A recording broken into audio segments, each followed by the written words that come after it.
Alhamdulillahi Rabbil Alamin. Khususnya di ayat Al-Kursi. Kan habis kita salat, habis zikir-zikir kan baca ayat Al-Kursi kan? Dan saya minta sama jamaah, jangan sampai tertinggal ayat Al-Kursi setiap habis salat.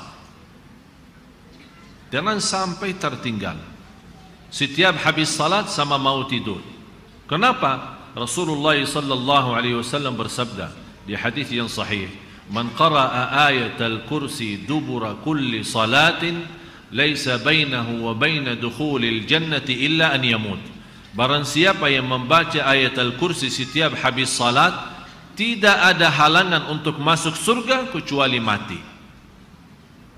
Jadi tidak ada sesuatu yang menghalangi kita masuk surga kecuali menunggu meninggal. Ini keutamaan ayat Al-Kursi dibacakan setiap habis salat.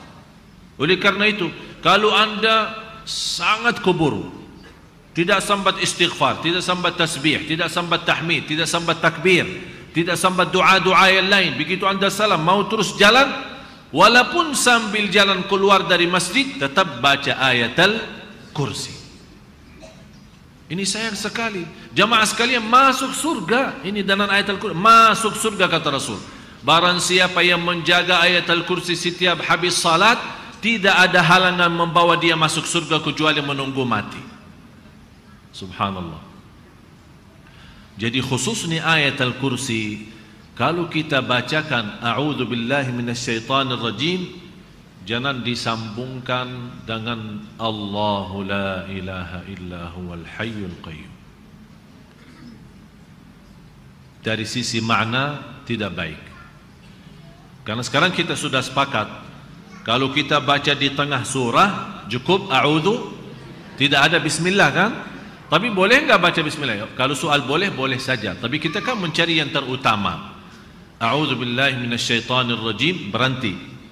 Allahu la ilaha illa huwal hayyul qayyum.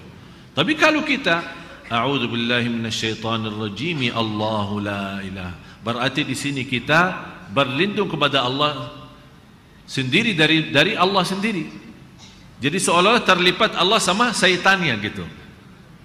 Berarti dari sisi makna tidak baik. A'udzu billahi minasyaitonir rajim, berhenti.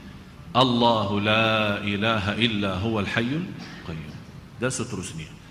Kalau anda merasa belum mantap kalau tidak bawa bismillah, ya silahkan. Tidak ada yang melarang baca bismillah.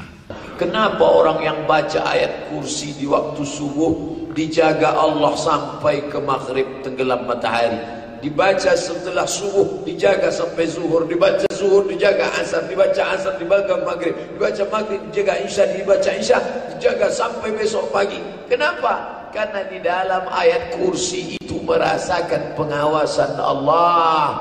Seakan-akan engkau melihat Allah. Kalau kau tidak melihatnya, engkau dilihat Allah.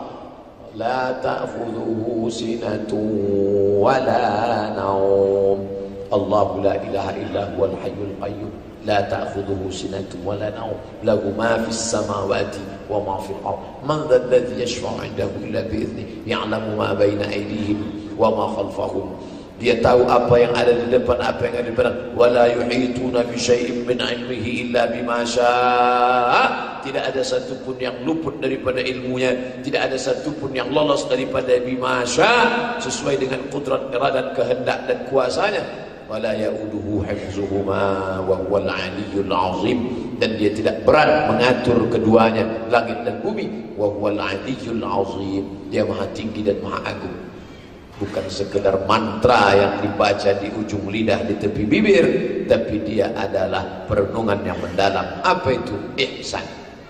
Di dalam salat ada ihsan, di dalam salawat ada ihsan, di dalam umrah ada ihsan, di dalam haji ada ihsan, di dalam doa ada ihsan. Orang ketika berdoa, tangan dia angkat tinggi dalam keadaan khusyuk. Rabbana zalamna anfusana wa illam taghfir lana wa tarhamna lanakunanna minal khasirin. Ihsan.